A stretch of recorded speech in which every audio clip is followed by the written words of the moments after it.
Hello guys, in this video I'm going to show you how to create a birth plan on the Pregnancy Plus application. But first of all, I just want to mention, please don't forget to subscribe to our channel, because at 100,000 subscribers we are going to show you our YouTube revenue statistics and growth strategy, how to make money online.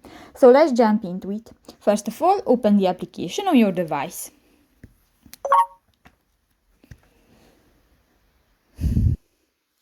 New, click to the Me button at the lower right of the lower side of the screen, and here you can find the Me section and click to the birth plan option.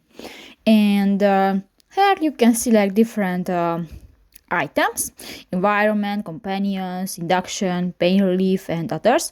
For example, click to the environment and you can select different things. For example, I prefer a female doctor or midwife and others. And just if you want to select one, just click to the plus icon and done. So that's pretty much it for this video, guys. See you in the next one. Bye bye.